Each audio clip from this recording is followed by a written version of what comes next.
시작해 보겠습니다. 예. 오늘 좀 특별한 시간을 가지게 됐습니다. 광주 풍암동에 위치해 있는 포인트 정석 속독 학원 최영란 원장님께서 소중한 자리를 만들어 주셨습니다. 원장님하고 우리 화순에 계시는 김광남 원장님 두 분께 감사의 말씀을 먼저 드리고 시작을 해보도록 하겠습니다. 독서 모임에서 저한테 특강을 요청을 하셔서 사마천과 사기가 주는 선물이라고 하는 제목을 가지고 여러분들한테 사마천과 사기가 21세기 특히 지금 현재 시점에서 어떤 의미를 가질까, 또 어떤 의의가 있을까, 또 왜 알고 읽어야 될까, 뭐 이런 점들을 간단하게 말씀을 드리고 한 시간여 정도 제 말씀을 드리고 궁금한 게 있으시면 질문을 받도록 하겠습니다. 지금 밴드를 통해서 라이브로 지금 현재 중계가 되고 있기 때문에 들으시는 분들 대면이 아니고 비대면으로 라이브로 시청하시는 분들은 채팅창에다가 질문을 올려주시면 나중에 수업을 해서 말씀을 드리도록 하겠습니다. 코로나 때문에 우리 인류의 삶이 어마어마한 변화를 겪고 있습니다. 저부터 당장 오늘 이 시간부터도 코로나의 영향입니다. 10시 반부터 시작하려고 했던 이 강의가 20분이나 늦어지게 된 가장 큰 이유 중에 하나는 제가 타는 버스 시간이 바뀌었어요.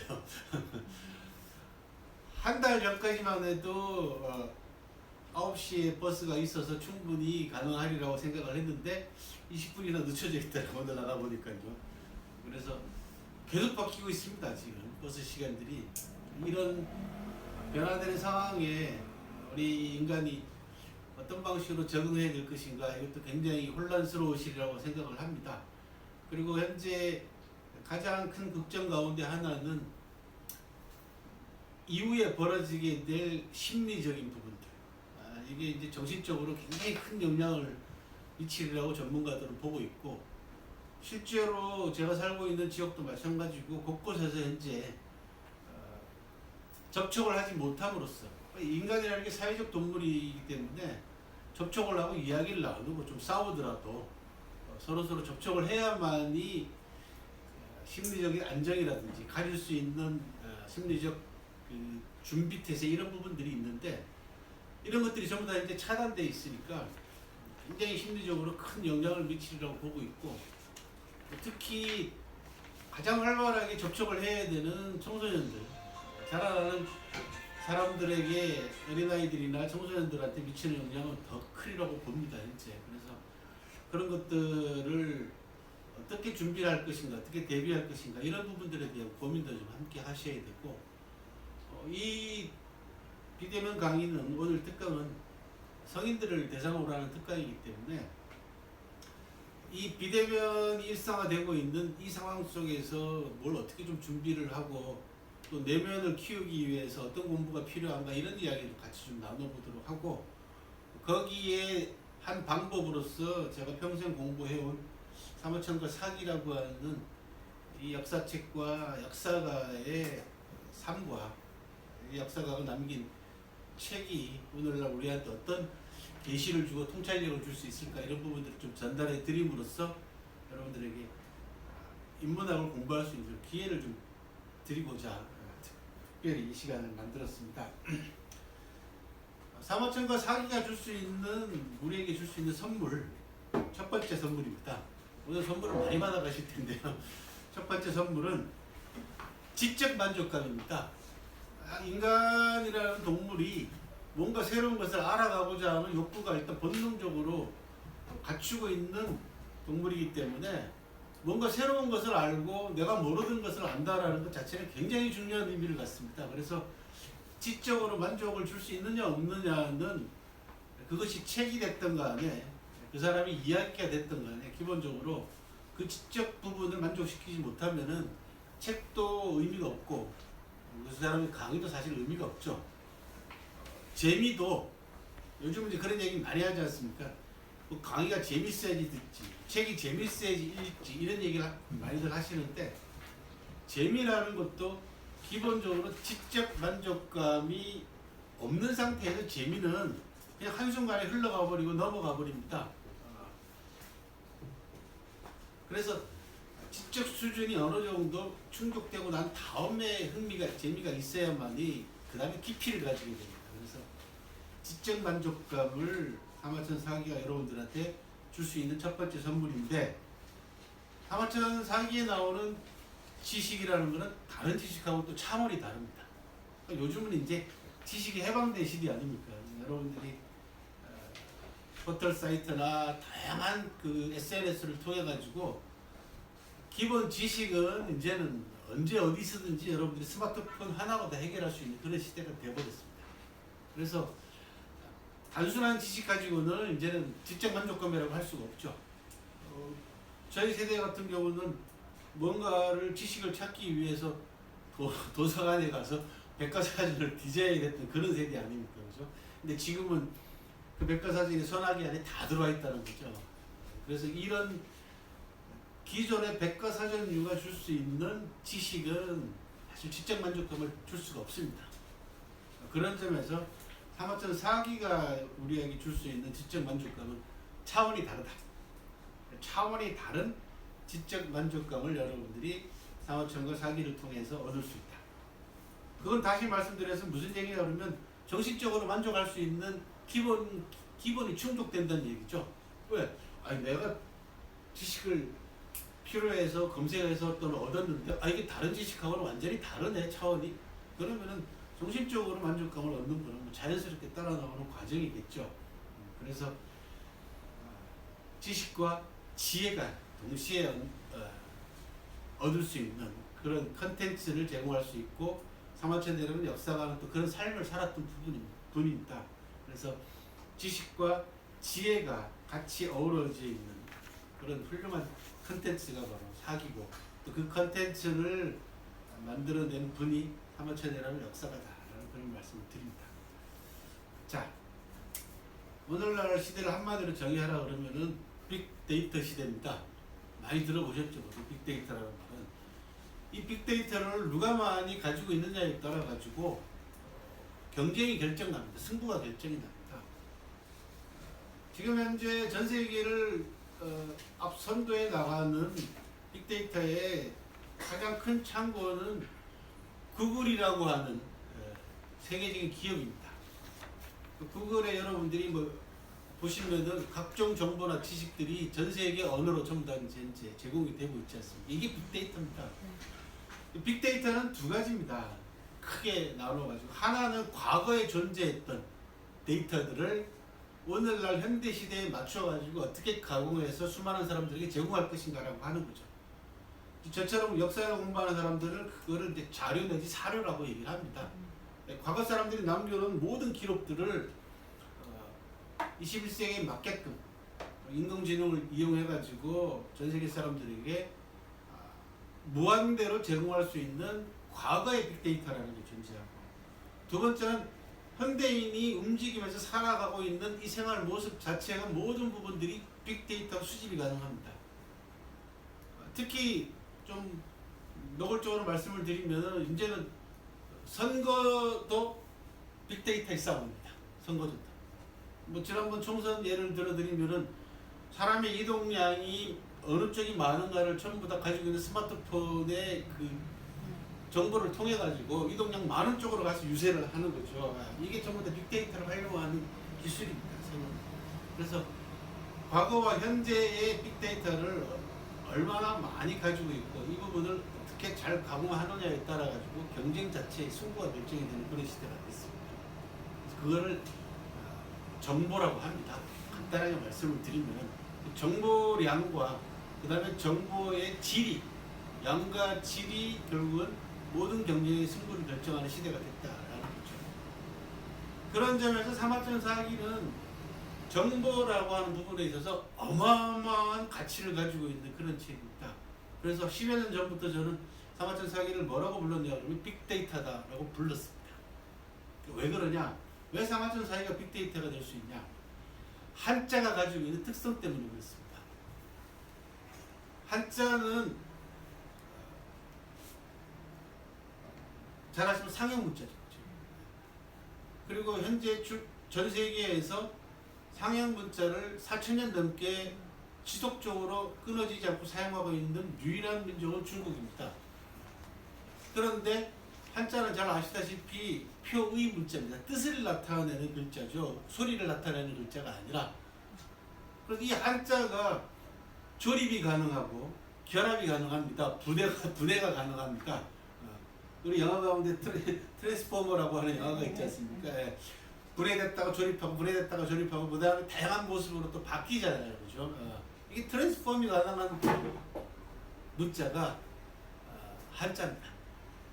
한자는 잘 보시다시피 부수라는 게 있어가지고 붙여가지고 만들고 소리 붙여갖고 만들죠. 모양 가지고 붙여서 만들죠. 뜻 가지고 붙여서 만들죠. 아주 다양한 변신이 가능한 문자가 전 세계 유일하게 지금 한자가 남아 있습니다. 얼마 전까지만 해도 불과 10여 년 전까지만 해도 한 20년쯤 됐겠네요. 한 20, 30년 전까지만 해도 중국이 발전할 수 없는 원흉 가운데 하나가 한자를 꼽았어요. 그죠? 예, 한자 수가 너무 많으니까. 그 중국 사람들은 평생 태어나가지고 세 가지를 다 못 해보고 간다 그러잖아요. 하나는 자기네 음식을 다 못 먹어보고 가고, 두 번째는 자기네 땅을 다 못 다녀보고 가고, 워낙 넓으니까. 세 번째는 자기네 글자를 다 익히지 못하고 간다. 중국의 발전을 가로막는 3대 저해 요인으로 원흉으로 한자가 꼽혔단 말이죠. 근데 지금은 전혀 다릅니다. 완전히 바뀌었습니다. 이 한자가 중국 문화나 중국 역사나 중국 사람들을 가장 이해하기 쉽고, 또 오늘날 이 한자를 인식하는 기본은 글자로 인식하는 것이 아니라 그래픽으로 그대로 인식을 합니다. 모양 그대로 인식을 합니다. 한자가 가지고 있는 가장 큰 특징 가운데 하나입니다.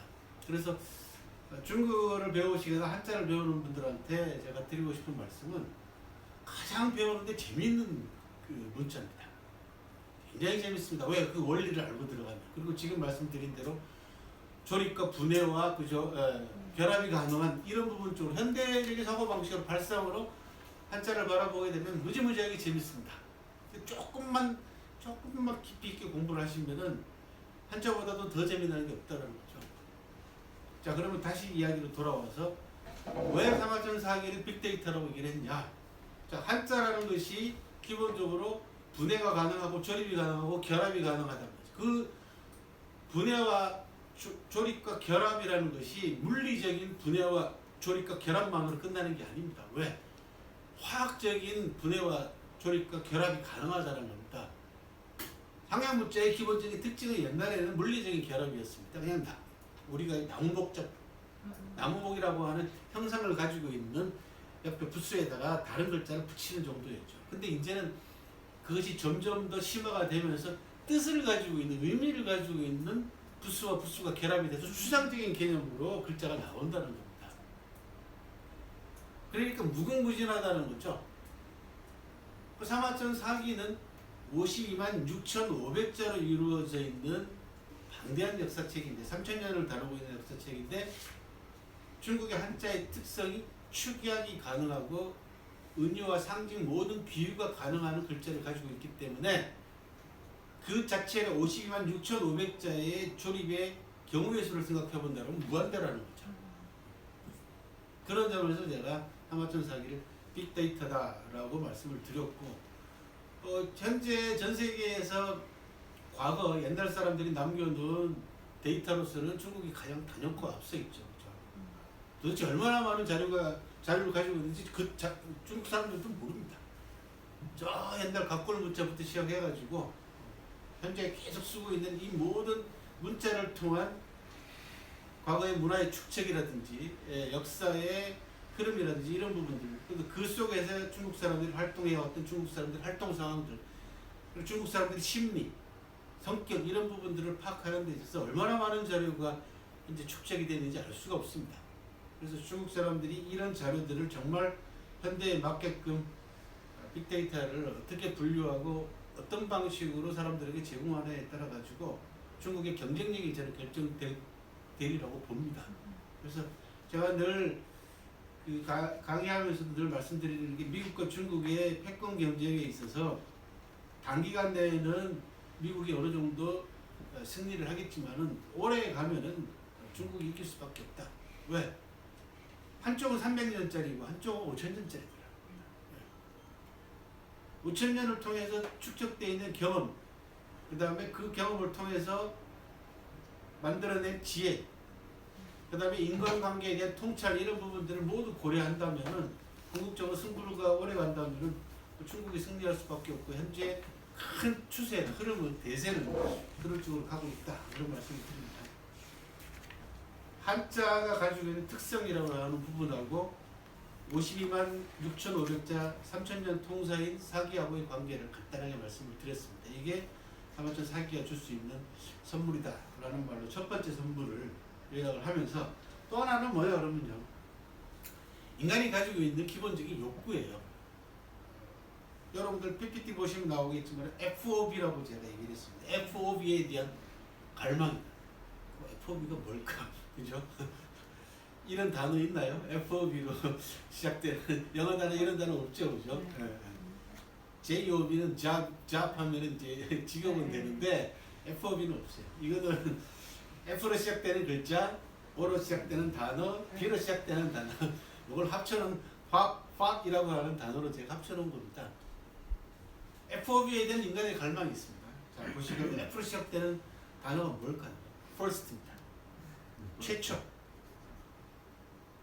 처음에 대한 갈망 누구나 있죠, 그죠? 내가 어떤 분야에 있어서 최초가 되고 싶죠. 사마천 사기는 최초의 수식어가 엄청나게 많이 붙습니다.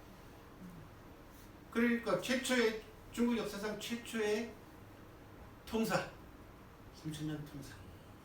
그 다음에 사마천이라는 역사가가 사기라고 하는 역사책을 쓰면서 만들어 놓은 최초의 역사 소설 체제인 기전체. 이 기전체는 2000년 동안 동양사회에 영향을 미쳤습니다. 그 다음에 중국 역사가로서는 본격적인 역사가로서 최초의 역사가. 뭐 이런 최초는 어마어마하게 많이 붙어 있습니다. 뭐 어떻게 보면은 인간 삶 자체가, 여러분들이 살고 있는 삶 자체가 최초의 연속이죠, 그죠? 아침에 눈 뜨면 다 최초죠, 뭐, 그죠? 그 가운데 사회에 영향을 주고 많은 사람들에게 공감을 받을 수 있는 업적을 남겨놨을 때 그 업적이 남달랐을 경우에 최초라고 붙여줍니다. 최초에 대한 갈망. 자, 그러면 오는 뭘까요?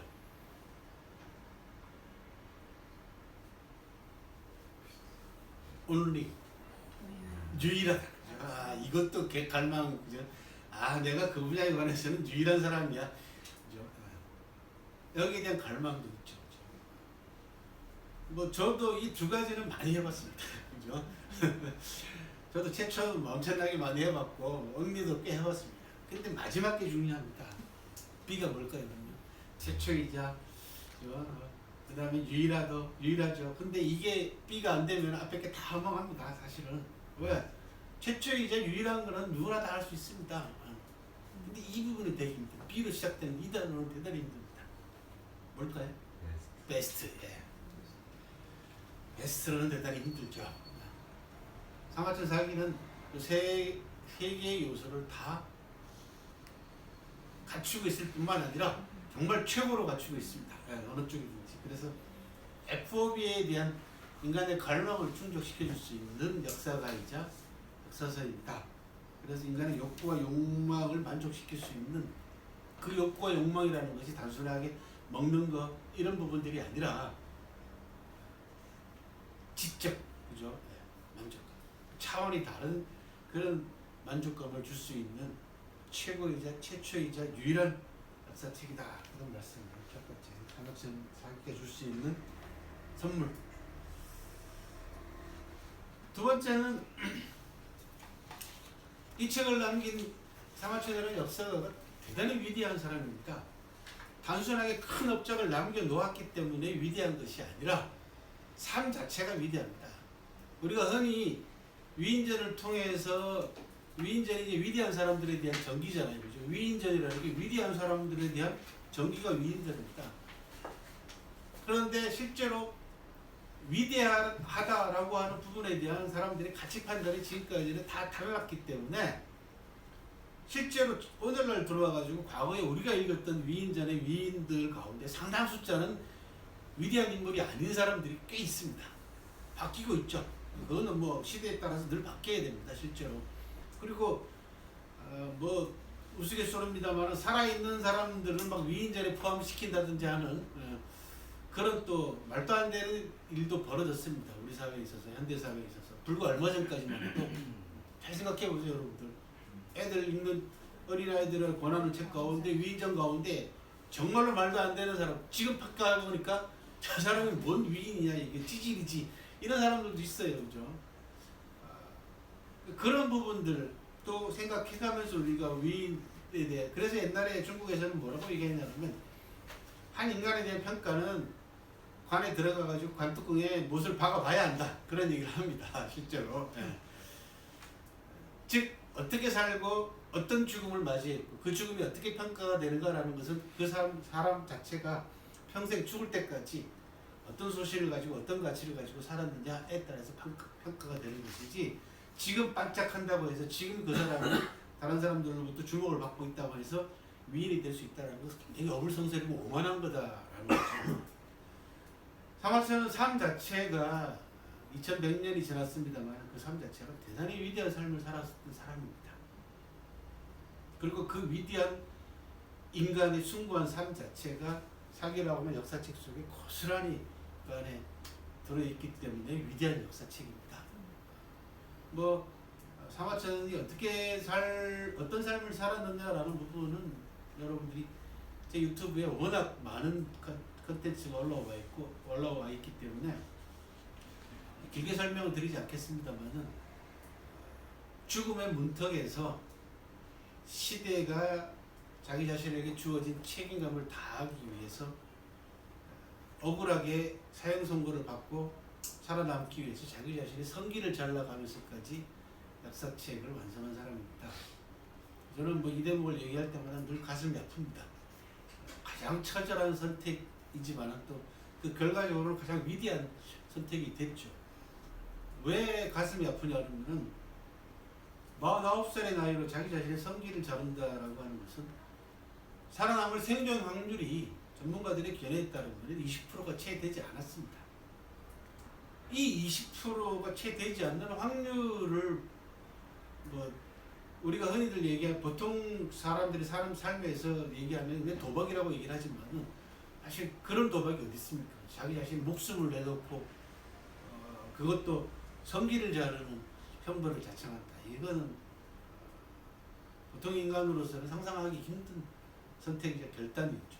그런 점에서 위대한 결단, 처절한 선택, 처절한 결단을 통해서 위대한 업적을 남긴 그런 분이 사마천이라는 역사가입니다. 그래서 위대한 인물과 위대한 책의 만남, 한 사람의 삶의 궤적이, 그 삶의 가치가 고스란히 그 역사책 속에 잠겨있는, 왜 잠겨있다고 말씀을 드리냐면 굉장히 깊이 가라앉아 있습니다.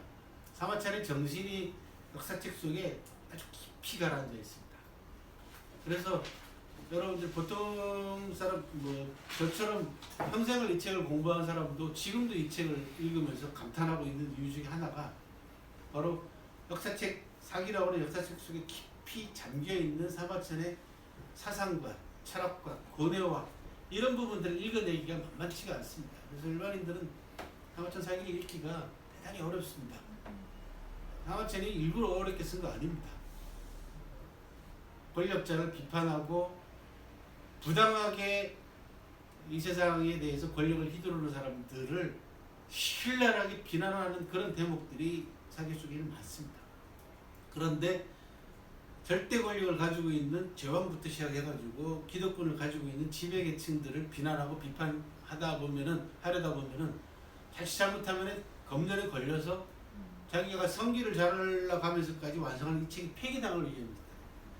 그래서 그 검열을 피하기 위한 방법으로 사마천이 모든 비유법을 다 동원을 해서 역사책을 썼습니다. 그러다 보니까 어렵습니다.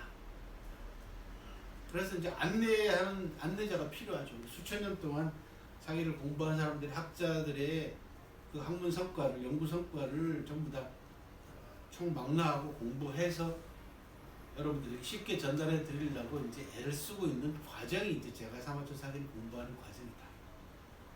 저는 처음에 풀장 정도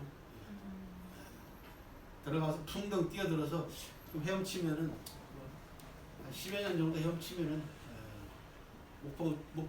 목표 지점까지 가지 않을까 생각하고 열심히 헤엄을 쳤는데 올해는 32년째인데 헤엄을 치다 보니까 한 20년째 헤엄을 치다 보니까 여기가 풀장이 아니고 바다다.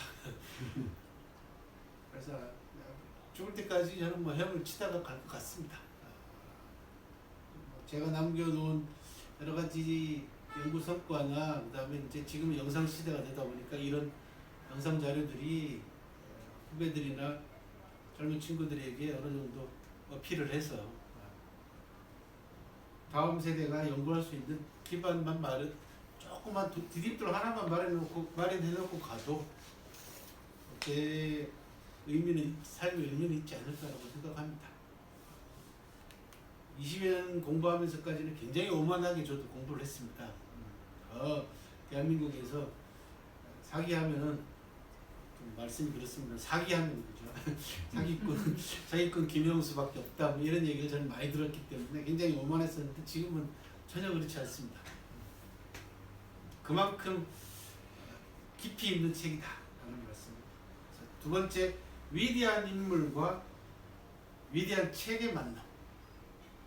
그러니까 한 사람을 그대로 고스란히 드러내줄 수 있는 책. 이 책을 읽게 되면 그 사람을 고스란히 이해할 수 있는 책. 이게 책과 사람이 거의 완벽하게 일치하는 그런 선물이다라는 두 번째 말씀을 드리고요. 세 번째는 좀 구체적으로 들어가 볼게요. 저보고 지난번 총선의 결과에 대해서 좀 평가를 해달라 그렇게 질문을 하신 분이 계셨어요. 그래서 그때 제가 뭐라고 말씀을 드렸냐면 말이 승부를 갈랐다 그런 말씀을 드린 적이 있어요. 패배한 쪽에 가장 큰 실책 가운데 하나는 물론 뭐 정치라는 게 정책을 얘기를 하고 국민들에게 누가 잘할 수 있을까라고 하는 누가 잘하냐의 승부로 가야 되는데 우리나라 정치가 보면 왕왕 내가 잘해가지고 민심을 얻으려고 하지 않고 상대가 시쳇말로 속된 말로 똥볼 차기만 기다리고 있네. 이거 가지고는 못 이깁니다. 절대로. 정치는 정책과 진정성을 가지고 겨뤄야 되는 그런 게임이지 상대편이 똥볼 차기만 기다려가지고 상대편을 막 헐뜯고 뜯어내리고 막말해가지고 상대편에게 상처를 준다고 해가지고 내가 이길 수 있는 부분이 절대로 아닙니다. 지난번 총선에서 딱 결정적으로 승부를 가는 거는 결국 언어 때문에 그렇습니다. 말 때문에 그렇습니다. 여러 가지 요인이 있겠지만 저는 공부하는 사람 입장에서 일단 언어로 일단 말로 원인 가운데 하나 평가를 했습니다. 왜? 언격이 인격입니다. 그 사람의 말의 격이 그 사람의 격을 나타내는 겁니다. 그리고 오늘날 사회는 옛날보다 글로 하는 것보다 말로 하는 시대가 됐습니다. 그렇죠? 거기에 플러스 뭐가 지금 결합이 됐습니까? 영상이 결합이 됐죠. 영상이 결합됐습니다. 그래서 내가 하는 말이, 내가 던지는 말이 영상과 더불어서 바로바로 거의 실시간으로 중계되는 시대가 됐지 않습니까? 지금 제가 하고 있는 이 장면도 지금 실시간으로 중계가 되고 있고 어떤 형태로든지 남습니다. 그죠? 네. 그래서 말의 중요성이 그 어떤 시대보다 더 중요해졌죠. 그런데 우리가 어릴 때부터 시작해가지고 성장해 나가면서 말을 어떻게 할 것인가라는 부분에 대한 교육을 체계적으로 받지 않습니다. 그러다 보니까 사실은 사람하고 관계에 있어서 자기 자신의 존재감을 드러내고 또 논쟁이 벌어질 때 상대편을 압도하는 데 있어서는 아직까지는 우리가 보면 목소리 큰 사람, 그죠? 그 다음에 속된 말하거나 욕하거나 이런 사람들이 일단은 주도권을 잡는 것처럼 보이고 상대편은 거기에 적절하게 반박을 못하다 보니까 아이 됐어. 뭐가 무서워서 피하냐, 뭐 더러워서 피하지 이렇게 해서 회피해버리죠. 그 사람을 제압을 못한다는 겁니다. 왜? 그런 언어 교육을 받지 않아서 그렇습니다. 상대편이 던지는 이야기에 대해서 수준 높은 언어로 반박을 하고 그 사람을 굴복시킬 수 있는 그리고 마음으로 상대편에게 설득력을 가질 수 있는 언어 교육이 이렇게 안 돼 있다는 거죠. 안타깝게도 저는 지금 한국 사회에서 벌어지고 있는 가장 큰 문제 가운데 하나가 지금 유튜버들이 워낙 많이 이제 활동을 하고 있는 데다가 방송도 마찬가지고요. 보면은 언어가 가장 큰 문제다라는 거죠. 네. 뭐 막말은 기본이고 차마 귀로 이제 들을 수 없는, 그런데도 많은 사람들이 거기에 귀를 기울이고 있는 것은 궁극적으로 말이 가지고 있는 기능과 역할과 중요성에 대한 부분들을 지금까지 제대로 교육을 받지 않고 인식을 못했고, 또 하나 가장 중요한 문제는 내가 내 입으로 뱉는 말이 곧 내 인격이다라고 하는 기본적인 자세가 딱 갖춰져 있어야만이 말을 함부로 하지 않게 되는 겁니다. 그래서 엄격은 인격이다. 사마천 사기는 글뿐만 아니라 말의 격을 높일 수 있는 대단히 정말 유용한 교과서나 마찬가지입니다. 글과 말을 어떻게 해야 될 것인가라고 하는 사례를 너무너무 잘 보여주는 그런 역사책이기도 합니다. 자, 먼저 그래서 이거는 뭐 예를 들어 드리는 게 제일 좋겠죠, 그죠? 춘추시대 때 장강 이남에 초나라, 강대국 초나라가 있었어요. 이 초나라는 사실은 중원에 있는 국가들 입장에서는 오랑캐였습니다. 중국 사람들은 자기네가 천하의 중심이다 해서 중국이잖아, 이름이. 그죠? 그래서 동서남북으로 바깥에 사는 이민족들을 전부 다 오랑캐로 취급을 했어요. 그래서 동쪽은 동이, 그죠? 서쪽은 서융, 남쪽은 남만, 북쪽은 북적, 이렇게 했어요. 대개 보면은 남만은 벌레 축자가 붙어 있어요. 다른 쪽은 개구자가 붙어 있거나, 그나마 동쪽은 큰 활을 쏘는 민족이다 해서 동기 입자가 이제 보면은 어쨌든 간에 오랑캐입니다, 이게. 근데 이제 중국이 남쪽에 있는 중국 사람들이 오랑캐라고 생각했던 이 만족들이 중원으로 진출하는 계기는 이 초나라 장왕이라는 사람이 나름을 합니다. 초나라가 그 당시에 가장 큰 강대국으로 발돋움을 하게 돼요. 이 초나라 장왕이 말을 대단히 좋아했습니다. 타고 다니는 말 있죠. 옛날에는 그 권력자들이 가장 애지중지했던 것이 말입니다. 왜? 사냥 나가야죠. 그 다음에 바깥에 타고 나가야죠. 그 다음에 전쟁해야죠. 평소 때 훈련 같은 게. 지금은 사냥이 사람들이 취미 활동이 됐지만은 옛날에 사냥은요, 전쟁을 준비한 군사 훈련의 일환입니다. 굉장히 중요합니다. 그래서 말이. 초나라 장왕도 유별나게 말을 좋아했어요. 그 가운데 자기가 가장 좋아하는 에마가 한 마리 있었어요. 이 말을 너무너무 아껴가지고 침대에서 재우고 기단임을 덮어주고 먹이도 마른 고기 아니면 대추 이런 거 먹여요.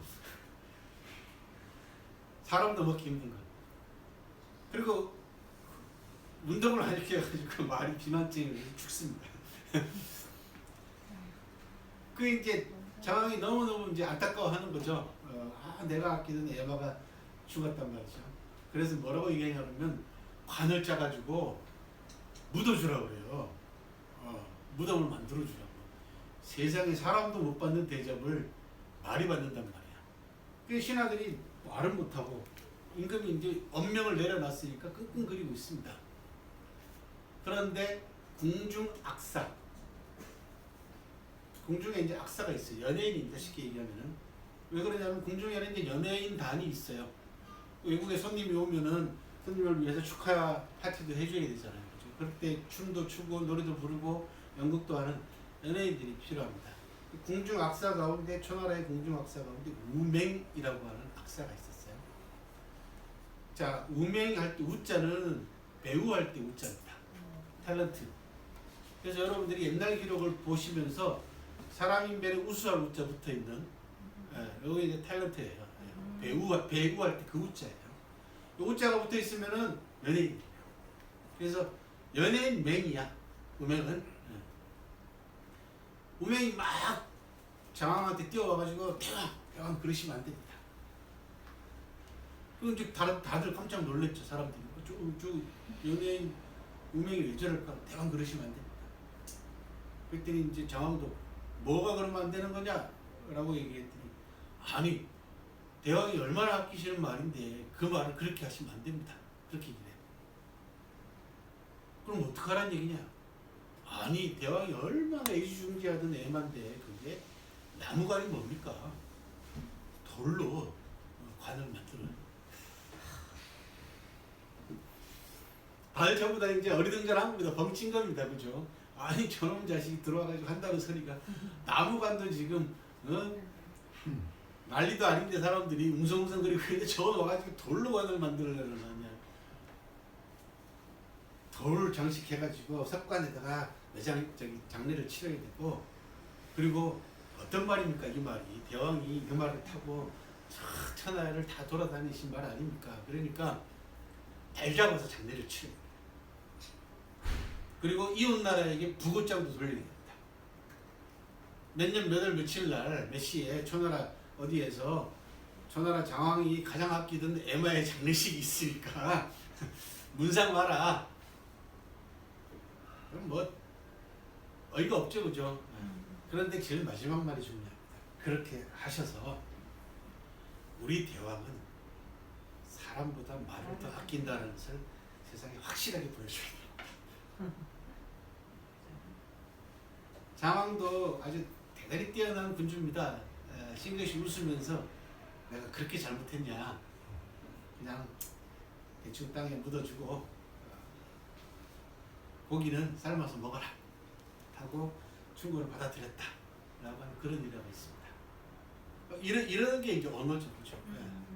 상대에게 충고하거나 직언을 할 때 어떻게 할 것인가 라고 하는 그 기교죠.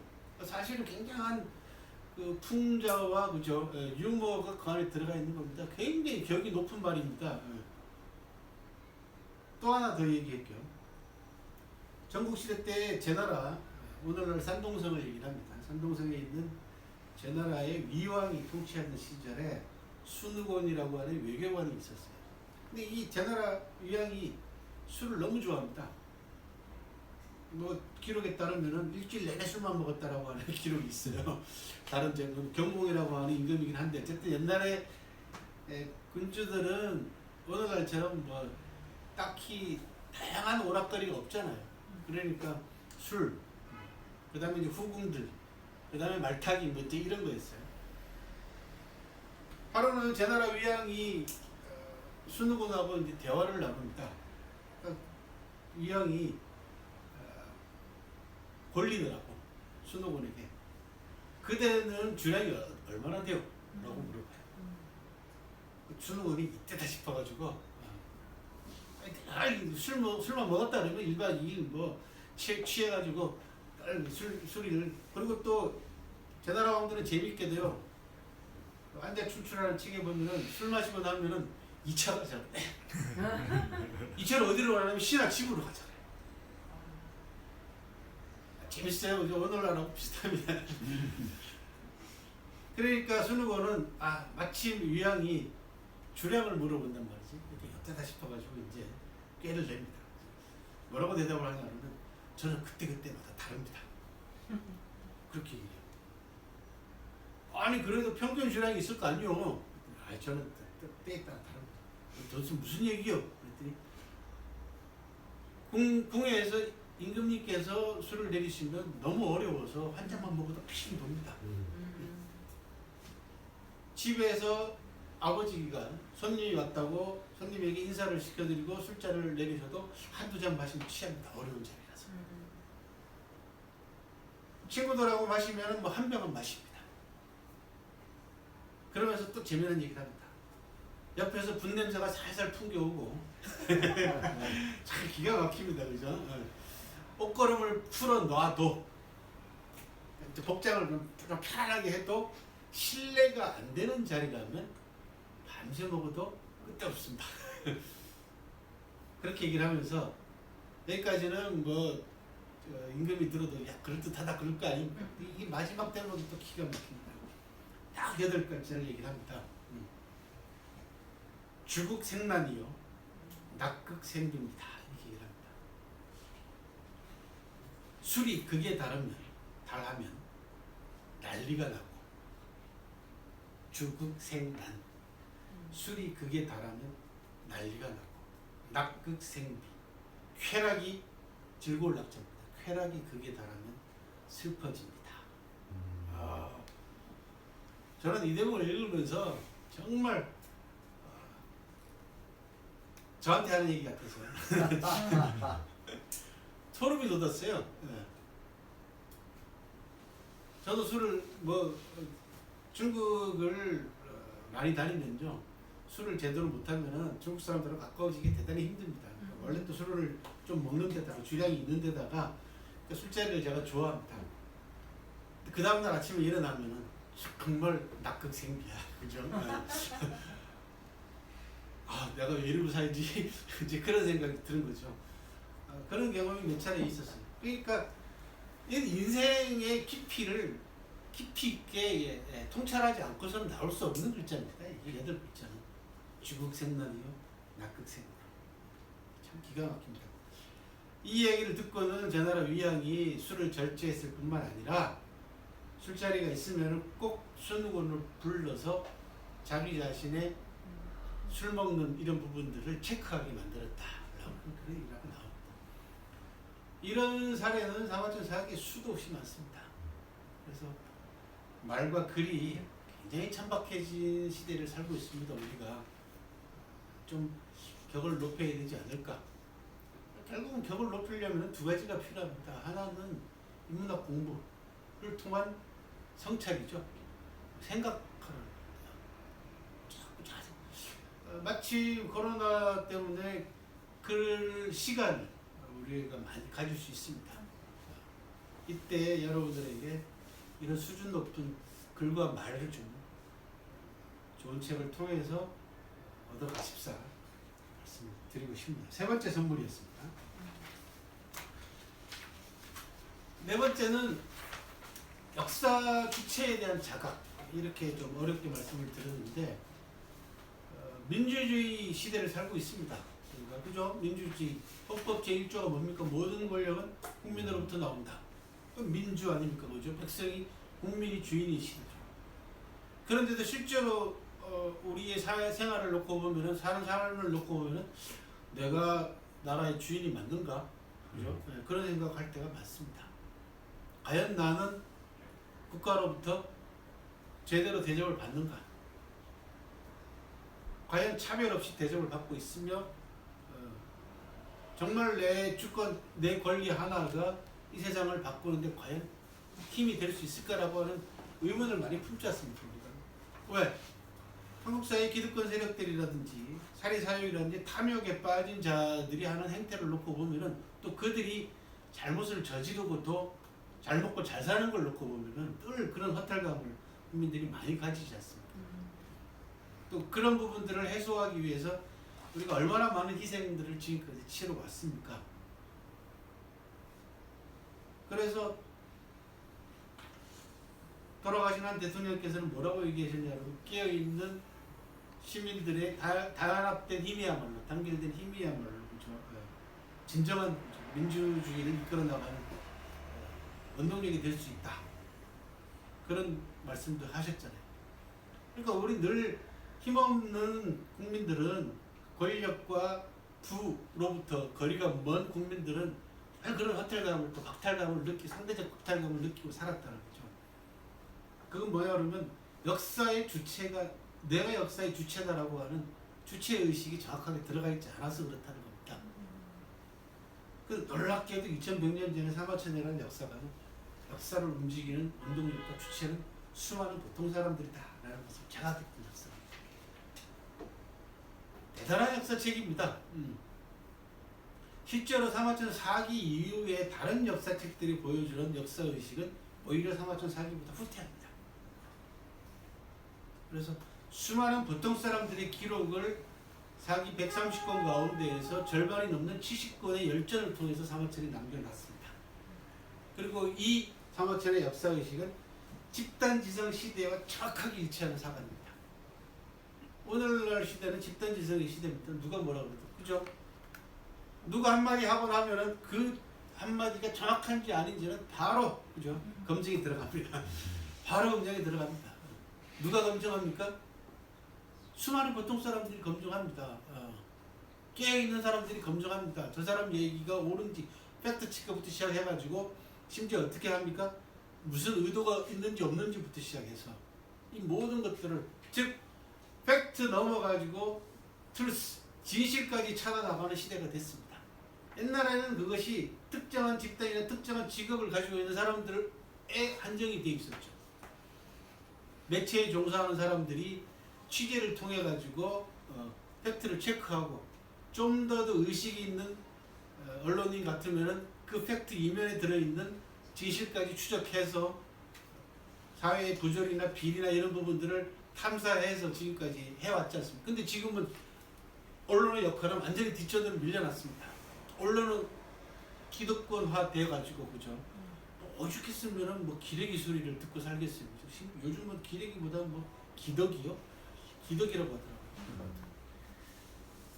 지금 언론인들이 책임이 어마어마하게 왜 이렇게 추락했을까?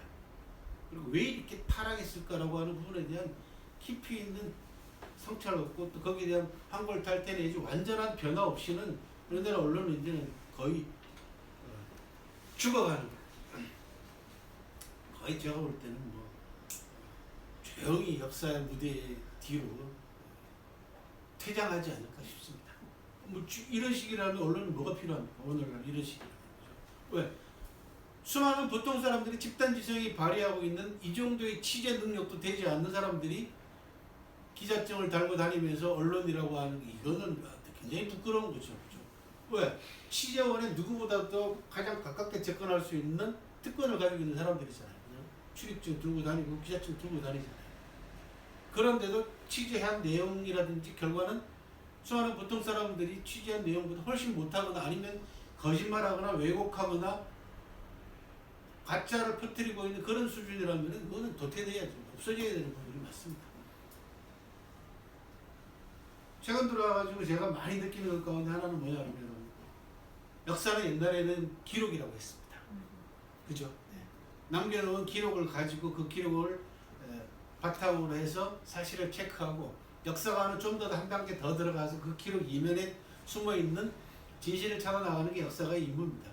근데 지금은 역사는 기록이 아니고 기억입니다. 그리고 과거의 역사가나 역사 연구나 역사 공부는 남겨놓은 기록을 가지고 어느 정도 시간이 걸려서 그 부분에 대한 것들을 연구해서 내거나 했던 그런 부분이죠. 이제는 시간이 필요 없습니다. 지금의 역사는요, 필요한 수많은 보통 사람들이 필요하다고 생각되는 기억을 집단으로 소환을 합니다. 왕창, 그죠? 바로 소환을 시켜서 팩트를 체크하고 무슨 의도가 있는지 없는지를 간파하고 연구해가지고 몇 시간 만에 그 부분이 바로 드러납니다. 역사의 진상이 바로 드러나는 시대가 됐습니다. 굉장히 무서운 시대입니다. 언론에 종사하는 분들, 이런 부분들, 이 변화를 정확하게 통찰하고 자기 직업 윤리나 자기 직업 의식에 대한 새로운 각오를 가지지 않으면 이제는 필요 없는 사람으로 그죠? 내몰립니다. 자연스럽게 도태됩니다. 필요 없어집니다. 뭐로 그걸 누가 찾겠습니까? 거기에 통찰력이 있습니까? 뭐 유익함이 있습니까? 그죠? 우리가 모르는 정보를 갖고 있습니까? 아니면 우리가 미처 파악하지 못한 진실을 다가갈 수 있는 단서가 있습니까? 그 모든 것이 없다면 뭐가 필요합니까? 이제는 필요 없죠. 그건 폐기되는 겁니다. 역사도 마찬가지입니다. 사마천대는 역사가는 오래전부터 2100년 전에 사기라는 역사책을 통해서 바로 그 부분을 통찰했습니다. 좀 이따가 또 말씀을 드리겠습니다만, 사실 이면에 감춰져 있는 진실을 추구했던 사람입니다. 언론인으로 자처하는 분들 공부 좀 하시기를 말씀을 드립니다. 수많은 보통 사람들의 기록을 열전을 통해서 남겼고, 그 보통 사람들이 역사를 움직이는 주체다라고 하는 인식은 오늘날 집단지성 시대와 정확하게 일치하는 역사관이다 라는 말씀이죠. 사무총이 남겨놓은 유명한 캐치프레이즈 가운데 하나는, 구호 가운데 하나는, 진나라 말기에 농민 봉기를 일으킨 진승 또는 진섭이라고 하는 사람이 국민봉기를 일으키면서 남긴 유명한 말이 있습니다. 왕후장상 영유종호라고 하는 2200년 전에 신분해방 선언입니다. 왕과 제후와 장군과 재상의 씨가 어디 따로 있다더냐, 왕후장상의 씨가 어디 따로 있다더냐 라는 그런 아주 유명한 말입니다. 사마천은 이 진승의 이 구호를 진섭세가라고 하는 편에다가 아주 선명하게 기록을 해놨고요. 이게 여러분들 한국사를 배우신 분들은 고려시대 때 최씨 무인정권 밑에서 노비로 있던 만적이 난을 일으키면서 여러 사람들 앞에서 했던 인용했던 구절입니다. 이 구절이 왕후장상 영유종. 뭐 오늘날에도 그대로 적용할 수 있죠. 왕후장상의 씨가 어디 따로 있냐? 한국 사회가 아무리 민주화됐다 하더라도 사실 기득권들을 보면은 직업의 세습이라든지 그죠, 부의 세습을 통해 가지고 마치 왕후장상처럼 살고 있습니다. 뭐 어렵게 말씀드릴 필요 없는 것이 서울대학에 들어가 입학하는 애들의 거주지만 놓고 봐도 지금 그죠. 예. 이게 주거지의 고착화가 신분의 고착화로 가고 지금까지 그렇게 진행되어 왔습니다. 근데 여러분들한테 단언코 제가 말씀을 드리는데 그 시대 끝났습니다. 이제 왜? 그 학력이라고 하는 학교라고 하는 네임 자체가 이제는 무의미한 시대로 가버렸다는 겁니다. 예. 이제는 경력할 때 학력이 아니고 힘력자 학력의 시대가 됐죠. 예. 실력의 시대가 된 겁니다. 이제는 예. 학벌 시대가 아니고 학력 시대가 아니고 실력 시대가 됐습니다.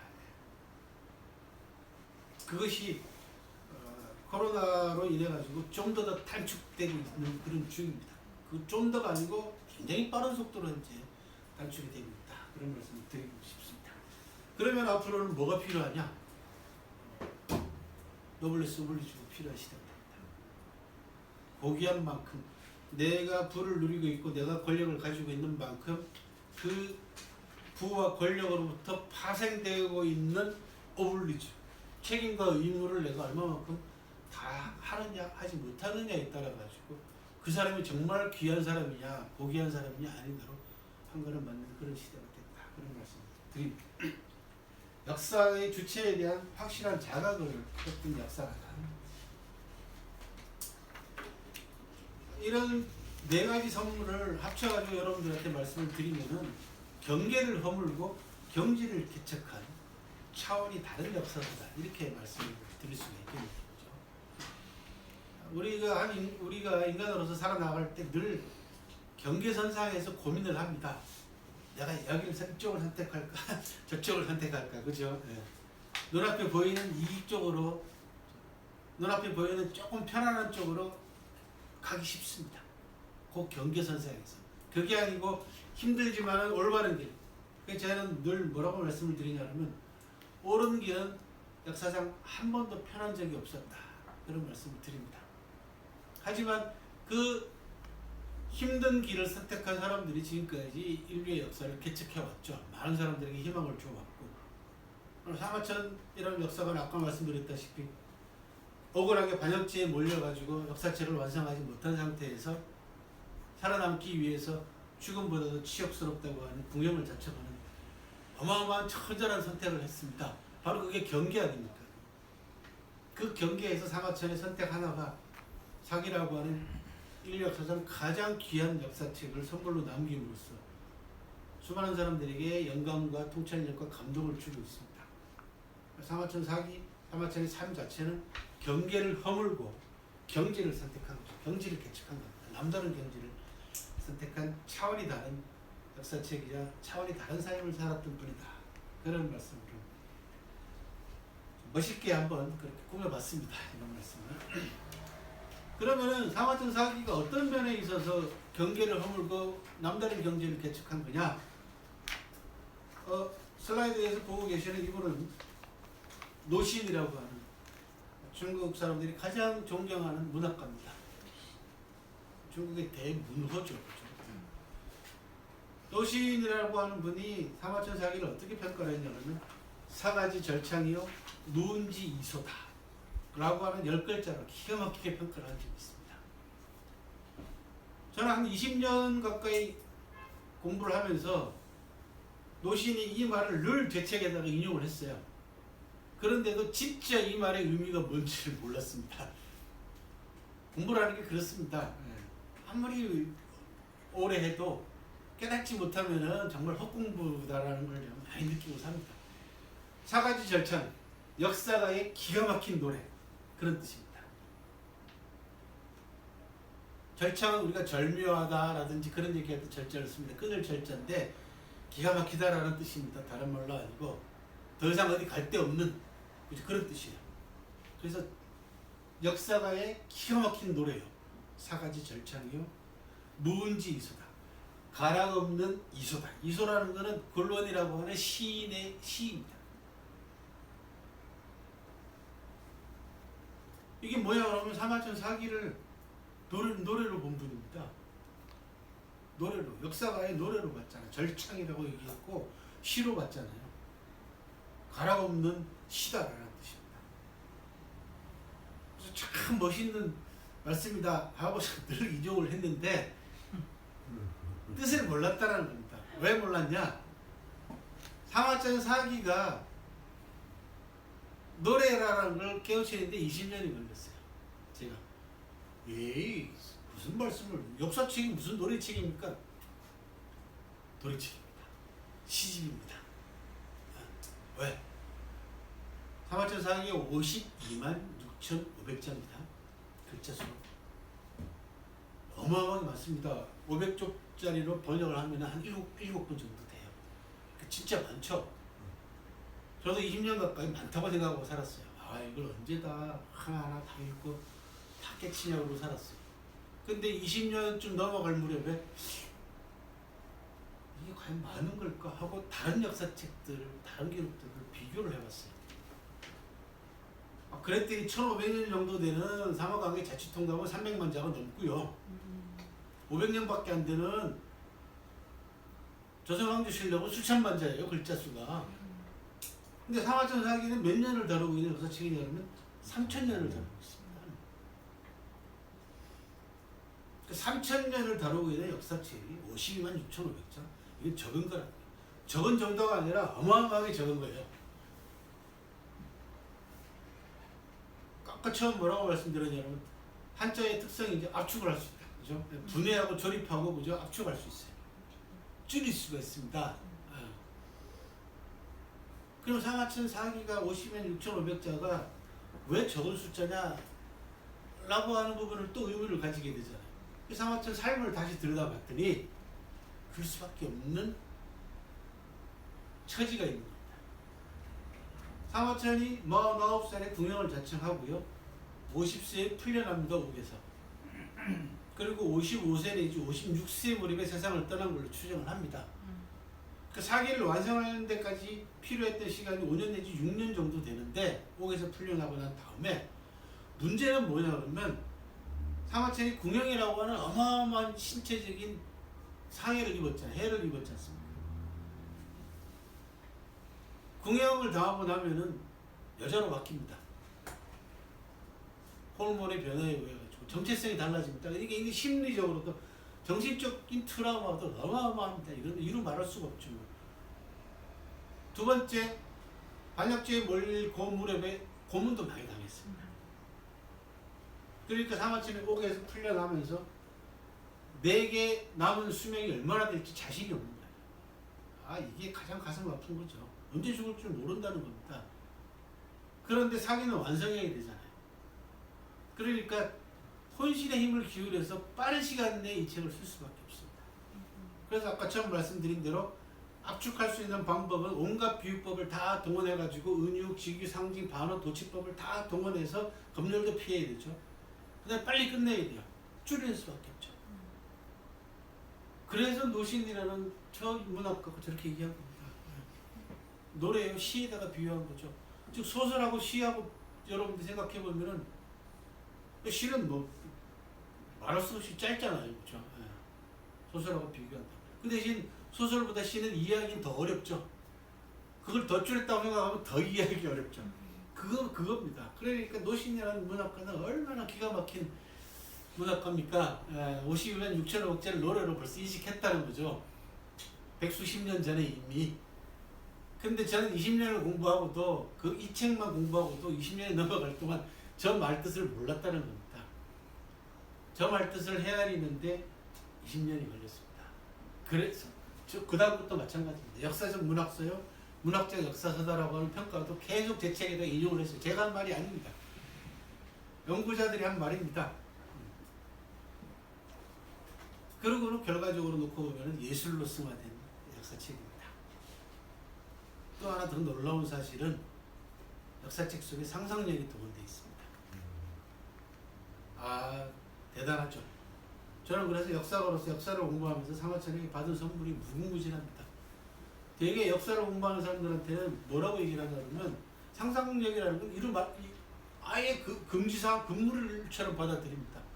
뭔 역사를 연구하는 사람들이 기본적인 사례를 가지고 비교 검토해서 실증적으로 연구를 해야지 무슨 상상력을 발휘하냐, 말도 안 되는 얘기입니다. 역사 연구에 있어서는.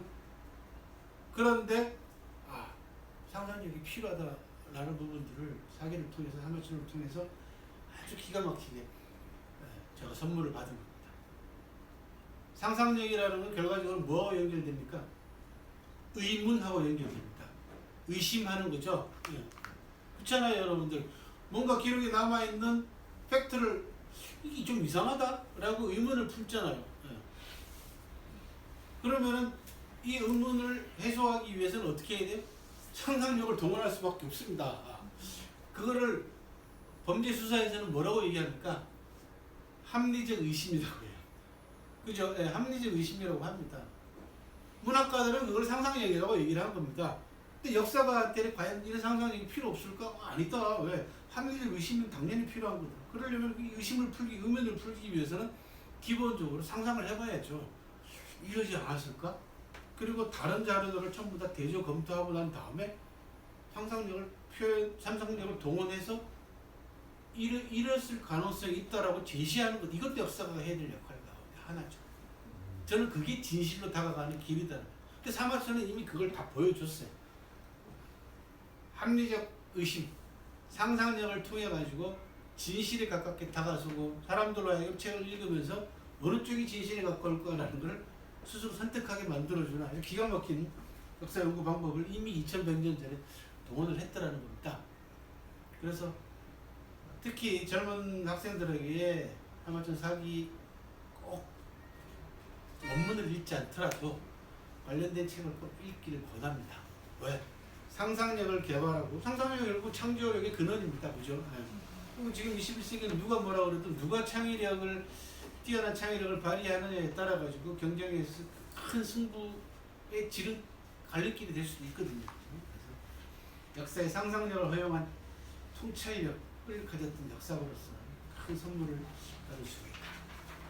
그게 바로 사실을 넘어 진실에 다가선 역사 정신이다 라는 말씀을 드리고 싶은데, 한 가지 사례만 말씀을 드리고 넘어갈게요. 자, 이 슬라이드에서 제가 아래쪽에 보이는 그 강이 있습니다. 지금 강물이 흐르고 있죠. 이 강물이 명라수라고 하는 강물입니다. 명라수. 그 다음에 위쪽에 있는 팔을 저렇게 높이 하늘로 치켜들고 있는 분은 굴원이라고 하는 아까 잠깐 말씀드린 시인입니다. 전국시대 때 초나라의 애국 시인. 그리고 오른쪽에 있는 것은 사마천이 20살 때 천하를 여행하면서 굴원의 유적을 탐방하는 장면입니다. 굴원의 유적을 탐방하는데 사마천이 왜 강물을 쳐다보고 있냐? 사기에 보면 굴원의 죽음을 묘사한 대목이 이렇습니다. 그리하여 마침내 돌을 품고 명라수에 가라앉아서 죽었다 라고 하는 대목이 있습니다. 굴원은 자결을 합니다. 임금한테 아무리 충고하고 직언해도 받아들이지도 않고 간신배들의 모함에 임금이 넘어가서 굴원을 조정해서 내쫓습니다. 그리고는 명라수를 거닐면서 어부하고 대화를 나눈 다음에 돌을 자기 몸에다 묶고 명라수에 걸어 들어가서 가라앉아서 죽었다, 이렇게 표현한 겁니다. 사마천이. 훗날 사마천의 이런 역사적인 상상력이라든지 사마천의 역사 정신 이런 부분들을 제대로 헤아리지 못한 보수적인 학자들이 이 부분을 비판을 합니다. 팩트가 아니라고 비판을 합니다. 역사가가 상상력을 발휘하면 쓰겄냐 이거죠. 이제 쉽게 얘기하면. 왜? 그런의 죽음을 묘사한 대목은 이거밖에 없어요. 이렇게 묘사하면 사마천 상이밖에 없습니다. 그러니까 다른 비교할 만한 다른 자료가 없어. 구런은 사마천보다 한 100여 년 전의 사람입니다. 그러면은 구런 당시에 구런이 이렇게 죽었다라고 하는 기록이 남아있으면은 사기 내용이 정확하다라는 게 인정을 받기 때문에 평가를 받겠지만은 다른 기록이 없다는 얘기입니다. 그러니까 딱 비판하기 좋잖아요. 이것 때문에 사기가 많이 시달렸습니다. 사마천이. 그런데 20여 년 전에 제가 이 대목을 보고 머리를 아주 강하게 두들겨 맞았습니다. 왜? 저는 구런이 그냥 명나라에 풍덩 뛰어들어서 자살한 줄 알았어요. 네네. 그리고 중국에 가도 구런 관계되어 있는 기록카드를 보면은 구런이 바위 위에서 뛰어내리는 장면이 전부 다 그려져 있어요. 그리고 국내에 나와 있는 구런의 죽음을 묘사한 대부분의 책들이 구런이 명나라에 빠져 죽었다 이렇게 돼 있어요. 근데 사마천이 묘사한 대목과는 완전히 다르잖아요, 여러분. 만약에 영화를 찍는다라고 한번 생각을 해보세요. 높은 데에서 풍덩 뛰어들어서 자결하는 거하고 자기 몸에다가 밧줄로 돌을 묶고 서서히 걸어 들어가서 가라앉아서 죽는 거하고는 뭐라고 얘기합니까? 비장미가 다르잖아요. 그렇죠? 완전히 다릅니다. 이거는 예술하는 분들은 장면을 묘사하고 앞 장면을 묘사했을 경우는 이게 완전히 다르죠. 기분 분위기도 다르고. 그러니까 비난을 한 겁니다. 네가 봤냐? 이겁니다. 100여 년 전에 분이니까 다른 기록이 없으니까 딱 비난하기 좋죠. 사마천 네가 보지 않고서는 어떻게 기록할 수 있냐 이거 아닙니까? 저도 이 대목 때문에 고민을 많이 했죠. 그리고 저도 명나수를 갔다 왔단 말입니다. 직접 찾아갔다 왔어요. 그 제가 찍은 사진입니다. 그리고 다시 구런의 전기를 읽고 깊이 있게 생각을 해본 결과 저는 사마천의 이 장면 묘사가 가장 구런의 죽음에 가까울 것이다 라는 거죠. 왜? 사마천은 구런 고향을 직접 다녀왔습니다. 이게 명나수단 말이죠. 명나수도 직접 봤어요. 구런 사당도 보고 구런 무덤도 다녀옵니다. 그리고 구런 작품을 가장 많이 읽습니다. 누구보다도. 그리고 그런 작품을 구런 전기에다가 가장 많이 인용을 한 사람입니다. 그러니까 구런의 인품, 구런이라는 한 인간에 대해서 가장 깊이 있게 이해한 사람이 사마천입니다. 두 번째, 구런 고향에 가서 고향 마을 사람들에게 구런의 행적을 전부 다 탐문을 합니다. 그 모든 자료들을 모아서 사마천은 구런이 이렇게 죽었을 것이다 라고 자기 이야기를 한 겁니다. 제가 이런 강의하면 역사 공부한 사람들은 저한테 뭐라고 그럽니다. 뭐라고 얘기하냐고 그러면은 무슨 역사가가 지금 연구하는 그 자세가 되냐 그렇게 얘기해요. 말도 안 된다. 그때 저는 뭐라고 얘기해요. 그러면은 당신 같으면 어떻게 쓸 거냐. 당신이 만약에 역사고로서 기록을 남긴다면 구런의 죽음에 대한 기록을 남긴다면 어떻게 쓸 거냐. 구런이 자살했다는 것은 다 누구나 인정을 합니다. 그게 명나수하고 관계 있다는 것도 인정을 합니다. 그럼 어떻게 쓸 거냐는 겁니다. 그냥 빠져 죽었다고. 그럼 어떻게 빠져 죽었는데? 나오지 않습니까? 딱 대본에. 그러면 둘 중에 하나입니다. 그죠? 아까 말씀드린 대로 풍덩 뛰어들든지 지금처럼 왜? 자기를 하려고 마음먹은 사람이 그냥 걸어 들어가서 시체가 몸이 떠올라 버리면은 사람들이 건지죠. 어부들이 있고 하니까. 깔아앉아야 될 거 아닙니까? 죽는 사람이. 그러면은 돌을 끌어안고 가다 보면 놓쳐버리니까 묶었단 말이죠. 그리고 지실이 어느 쪽에 가까우냐라는 겁니다. 구런의 인품을 놓고 봤을 때 특히나 더 그렇죠.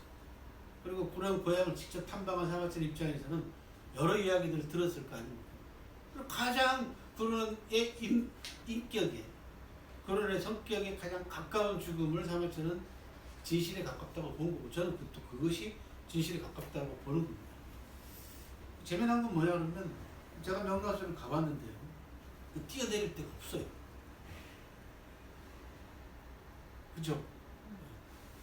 뛰어내릴 데 없어요. 뛰어내릴 데가 있으면 풍덩 뛰어내리겠는데 결과적으로 강물은 걸어 들어갈수록 깊어지니까 서서히 걸어 들어가서 가라앉는 것이 어떻게 보면 합리적으로 추론도 이게 합리적입니다.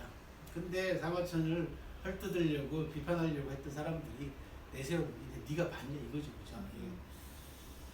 사실을 넘어 진실에 다가서려고 했던 한 역사가의 고뇌를 잘 보여주는 장면 가운데 하나입니다. 그리고 지금 내내 말씀드린 대로 현장 정신이죠. 역사는 시간과 공간의 학문이다라는 말씀을 늘 드립니다. 시간을 초월할 수 없지만은 공간은, 남아있는 공간은 가서 확인하는 것이 역사가의 기본적인 자세죠. 그런데 2100여 년 전에 사마천은 직접 역사 현장을 일일이 다 가능한 한 최대한으로 다 확인하고 다녔던 아주 대단한 여행가이기도 했습니다. 왼쪽에 보시는 게 태산이고요. 가운데가 공자님의 사당인 공묘라고 하는 곳이고 오른쪽이 장강입니다. 다 사마천이 직접 자기 발로 배를 타고 또는 말을 타고 걸어서 다녔던 투철한 현장 정신. 그 현장을 다녀봐야만이 초월할 수 없는 시간과의 결합이 가능합니다. 실제로 현장에 딱 가보게 되면은 일단은 수천 년 전으로 돌아갑니다. 제 개인적인 경험을 말씀을 드리면은 관포지교의 주인공인 관종의 무덤은 제 나라의 수도였던 임치에 잘 남아있습니다. 너무너무 잘 남아있습니다. 그런데 포숙의 무덤은 찾기가 만만치가 않았습니다. 몇 년 전에 찾았습니다. 제남이라고 하는 곳에 가서 찾았는데 그때 그 기분이 2600년 전의 이야기입니다. 그 얘기가 관중의 무덤하고 비교하면 포숙의 무덤은 초라하기 짝이 없어요. 근데 저는 포숙의 인품을 관중보다도 더 높이 평가하는 사람 가운데 하나거든요. 무덤은 보잘것없지만 포숙의 정신이 2600년이라고 하는 시간의 흐름을 타고 내려가서 현장 속에 스며들어 있는 겁니다. 그래서 역사가들은 역사를 공부하는 사람들, 역사에 관심 있는 분들은 현장을 꼭 가십사 그런 말씀을 드립니다. 마지막이 될 것 같은데요. 여러분들이 역사를 공부하게 되면은 미래를 예견하는 힘이 생깁니다. 저는 강의 때마다 빠뜨리지 않고 늘 강조해서 드리는 말씀이 역사가 주는 미래 예견력입니다. 이 인류가, 이 인간의 역사가 어떤 방식으로 변화될 것인가, 어떤 방향으로 갈 것인가라는 부분에 대한 통찰력이 생긴다는 겁니다. 역사 공부를 깊이 하게 되면은. 그렇지 않습니까? 과거에 대한 인식과 과거에 대한 공부 이런 부분들을 많이 한 사람들은 결국 현재의 내 위치가 어떤 것인지 정확하게 간파하게 되고 또 나아가서는 과거에 일어났던 수많은 경우의 수들을 공부를 함으로써 상황 대처 능력도 생기고 나아가서는 그 상황 대처 능력을 통해 가지고 미래에 대처하는 미래 예견력도 생길 수밖에 없습니다. 역사가 주는 큰 선물 가운데 하나입니다. 특히 사마천은 뭐라고 얘기했냐고 하면 미래 역사가 주는 미래 예견력을 하나는 고사성어를 통해서 얘기합니다. 견미지적. 우리나라 마지막 임금인 주임금이라는 사람, 걸주라고 하는 여러분들 폭군의 대명사 아시죠? 그렇죠? 주임금이 밥을 먹을 때 아주 귀한 저 남방의 동남아시아에서 나는 상아로 만든 젓가락을 밥 먹는 데 쓰는 걸 보고 기자라고 하는 현인이, 우리 기자조선할 때 그 기자입니다. 기자라고 하는 현인이 앞으로 이 나라가 망하겠구나 라고 하는 걸 예견을 합니다. 이렇게 얘기하면은 밥 먹는데 임금이 상아젓가락 좀 썼다고 나라가 망해요 라고 그렇게 얘기할 수 있을지 모르지만 저 남방에서 동남아시아에서 나는 코끼리 뿔로 만든 상아를 밥 먹는 데 쓸 정도면 앞으로 못할 짓이 없다라는 겁니다. 거기에서 나온 사자성어가 미미한 걸 보고 견미, 지적, 드러날 일을 안다라는 뜻입니다. 요거는 이제 역사 사례를 통해 가지고 역사의 미래 예견력을 얘기한 것이고 사마천은 직접 자기 스스로 뭐라고 얘기하냐면 술왕사 지례자 또는 사례자라고 합니다. 생각살자를 씁니다. 지난 일을 기록해서 다가올 일을 안다 또는 다가올 일을 생각한다 라는 뜻입니다. 역사의 미래 예견입니다. 물론 뭐 당장 내일 모레 무슨 일이 벌어질지 이걸 안다는 얘기가 아닙니다. 세계사의 큰 흐름과 또 공부를 깊이 있게 하게 되면은 장차 우리나라가 앞으로 10년 내에 뭐 어떻게 변할 것인가라고 하는 큰 그림에 영어로는 뭐라고 얘기합니까? 메가 트렌드라고 얘기합니다. 네.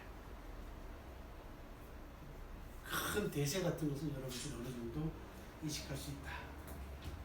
사마천 사기가 줄 수 있는 선물 10번째, 역사의 미래 예견입니다. 또 하나는 아까도 잠깐 말씀을 드린 것 같은데 우리나라의 역사 공부 방법, 지금까지 식민사관의 영향을 우리가 많이 받았거든요. 그런 일제의 식민사관의 영향을 극복할 수 있는, 지금까지 쭉 제가 설명드린 것들이 다 그런 부분들입니다.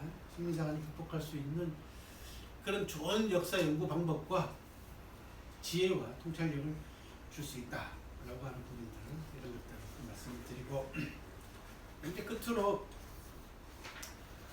아까 제가 뭐라고 말씀을 드렸냐 그러면 3000년 통사다라고 말씀을 드렸잖아요. 중국사의 출발부터 시작해가지고 사마천 당대까지 3000년의 역사를 기록하고 있습니다.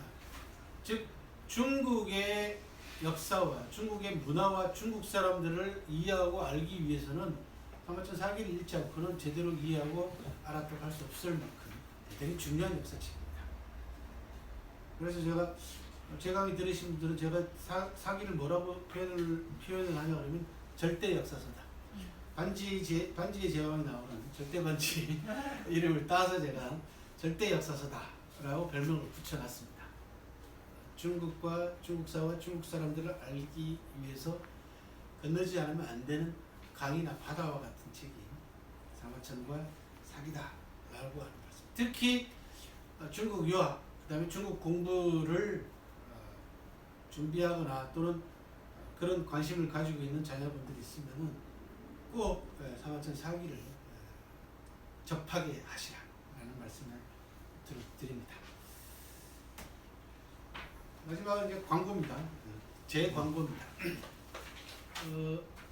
유튜브 채널, 유튜브는 뭐 저 말고도 수많은 사람들이 많은 정보들을, 컨텐츠들을 제공하고 있기 때문에 여러분들이 이제 검색을 통해서 보시면 되겠는데, 중국과 중국 사람들을 이해하는 데 있어서 그 나름대로 제가 오랫동안 공부를 해왔기 때문에 작년부터 제가 제 유튜브를 개설을 했습니다. 김영수의 좀 알자 중국이라고 하는 유튜브. 조금 어렵긴 하겠습니다만은 시청을 하시다 보면은 여러분들 많은 정보들, 좋은 정보들을 얻어가실 수가 있고, 또 저 말고도 여기에는 전문가들 전문적인 내용의 유튜브들이, 컨텐츠들이 많이 올라와 있기 때문에 한번 들어가셔서 검색을 해 보시길 바랍니다. 뭐 옛날 거라서 구독자 수가 얼마 나오질 않았는데 최근에 이제 2000명을 돌파를 했습니다. 여러분들이 많이 도와주셔서 전문적인 컨텐츠임에도 불구하고 뭐라 그럴까, 열동률이 굉장히 높습니다. 그래서 많은 도움을 주고 계십니다. 유튜브를 같이 병행해서 보시면은 도움을 크게 받으실 수 있겠다라는 말씀을 드립니다. 자, 오늘 1시간 조금 넘게 여러분들한테 사마천과 사기가 줄 수 있는, 여러분들이 선사할 수 있는 선물에 관해서 한 12가지로 요약을 해서 전해드렸습니다. 혹시 뭐 온라인으로 보시면서 질문 들어온 게 있습니까? 질문은 없고 아주 잘 듣고 있다. 감사합니다. 그러면 대면으로 들으신 분들 몇 분 계시니까 혹시 궁금한 거 있으면 질문을 받고. 질문이 하나 들어왔습니다. 예. 사마천 사상의 배경이나 영향이 있을까요? 제자백과 손자병법을 읽었을까요? 사마천이 역사책 사기를 남길 수 있게 된 역사적 배경을 지금 물어보시는 겁니다. 제자백과나 손자병법을 읽었을까요? 라고 물어보십니다. 당연합니다. 예. 당연합니다. 왜 그러냐? 사마천 사기에 보면은 제자백가들의 전기들이 다 남아 있습니다. 웬만한 제자백가들. 네. 잘 아시는 공자님 그죠? 예, 유가죠. 네. 그 다음에 노자, 도가죠. 노자하고 같이 실려 있는 열전이 한비자입니다. 그 법가죠. 그 다음 순자, 맹자, 그 다음에 의명가들하고 관계되어 있는 분들 열전들이 사마천 사기에 쭉 남아 있습니다. 전기가 남아 있어요. 아주 길지는 않지만 무슨 말씀이냐 그러면 제자백가들의 인물, 주요 인물들의 전기가 사마천 사기에 의해 가지고 정리가 되어 있다는 그런 말씀이에요. 또 하나는 사마천 사기 제일 마지막 권, 실질적으로 제일 마지막 권인 제130 태사공 열전에 보면은 자기 집안 얘기가 나옵니다. 거기 보면 아버지 얘기가 나오고 아버지 사마담의 논문이 한 편 수록이 되어 있습니다. 논육가요지라고 하는 제자백가 가운데에서 주요한 제자백가 사상 6개, 육가를 6사상가를 주요 사상들을 모아가지고 정리해 놓은 글이 있어요. 그런 걸로 보면은 사마천이 제자백가에 대한 깊이 있는 인식을 가지고 있었던 틀림없고요. 그 다음 손자 오기 열전이라고 해서 손자병법을 읽었는지 안 읽었는지는 알 수는 없지만은 손자에 대한 전기는 남아 있습니다.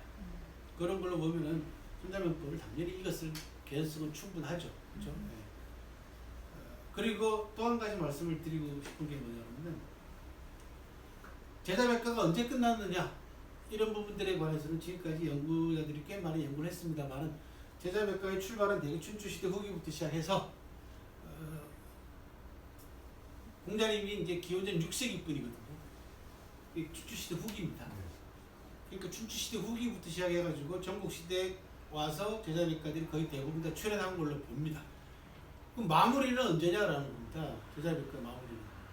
여기에 대한 정설은 없습니다. 근데 저는 사마천이 출연해서 사기를 남겨놓고 세상을 떠나면서 즉 사가가 출연함으로써 제자백가가 끝났다 이렇게 주장을 합니다. 사마천은 뭐라고 얘기했냐 그러면 구천인지제 하늘과 인간의 관계를 탐구하고 통고금지변 과거와 현재의 변화를 관통해서 성일가지연하고 싶습니다. 일가의 말씀을 이루고 싶다라는 유명한 말씀을 남겨놓은 게 있어요.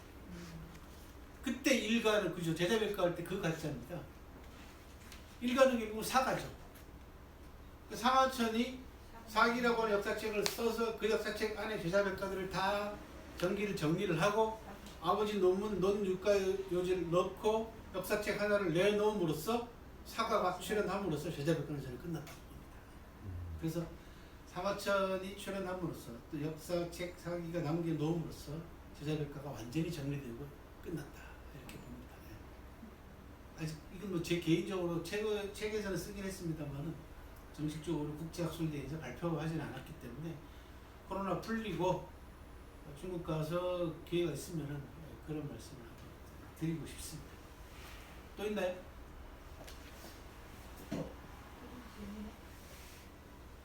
회전이 이번에 사기 이야기 말 말씀 들어봤어요. 뭐 읽으셨어요? 제가 한 거예요. 무슨 책? 아니 이제 사기를 사기를 읽다고 사기 이야기를 읽었어요. 응. 궁금한 거 없어요? 궁금한 게 없다는 얘기는 하나도 모르겠다라는 거 아니면은 완벽하게 알고 있다 둘 중에 하나인데 모르겠어요. 잘 모르겠어요? 네.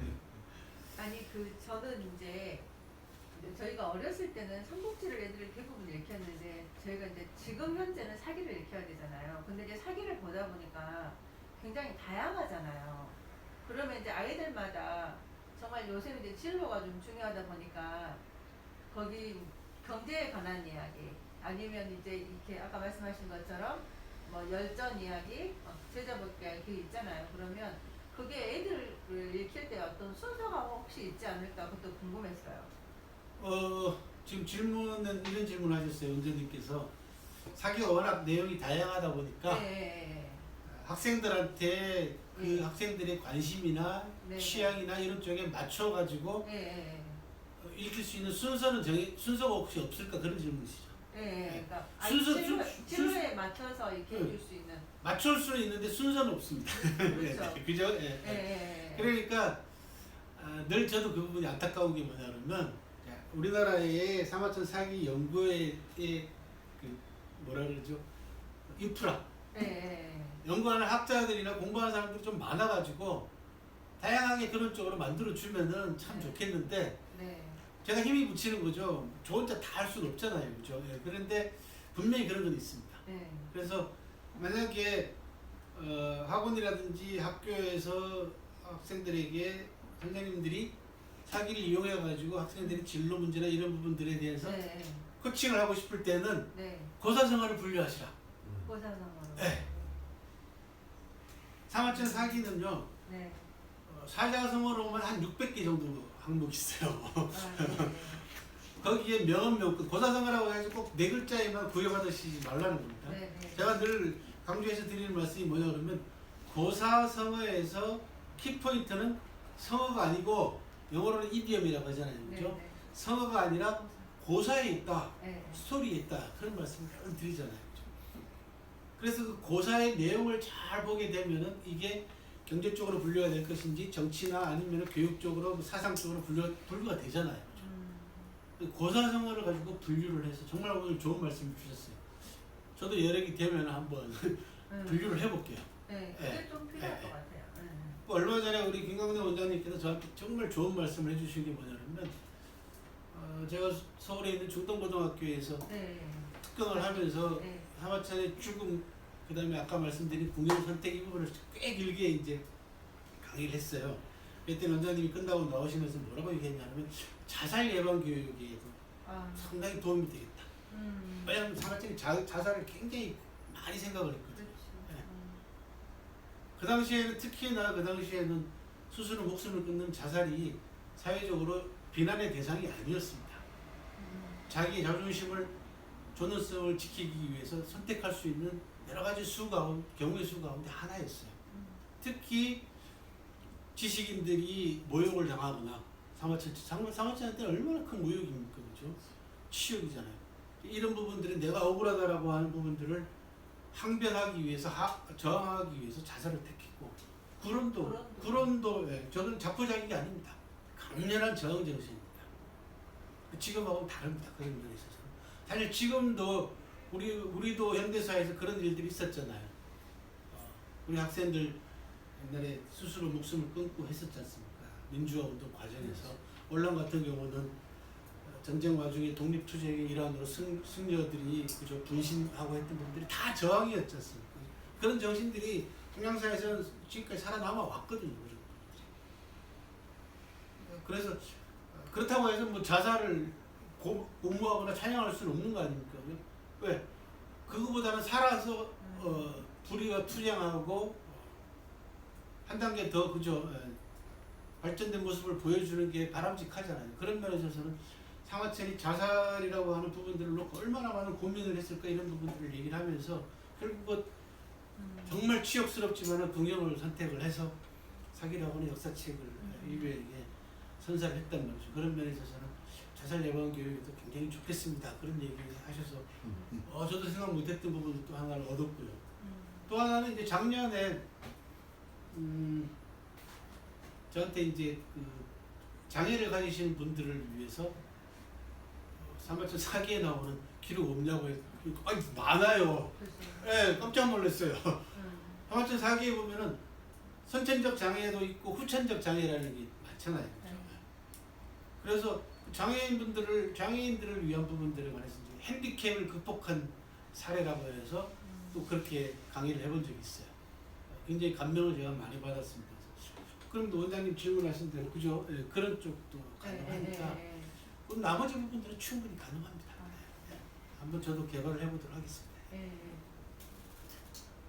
뭐 회장님 뭐 하신 말씀? 아니 오늘 너무 전달을 잘 해주셔서 쉽게 잘 들었습니다. 저기 우리 전쟁 부회장님 오셔가지고 여기에 한 200분 앉아 계신 것 같아요. 일단 200일이시죠. 네. 조금 늦게 시작해서 대단히 죄송하다는 말씀을 드리고요. 네. 코로나19가 삶에 많은 변화를 주고 있습니다. 그 변화 상황 가운데서 여러분들 스스로를 돌아보고 조금 여력이 되시면 인류의 삶 자체가 어떻게 변할 것인가라는 부분들을 과거 역사와 인문학 공부를 통해서 통찰해 볼 수 있는 그런 기회를 가지십사 권해드리면서 오늘 귀중한 시간 마치도록 하겠습니다. 수고 많이 하셨습니다.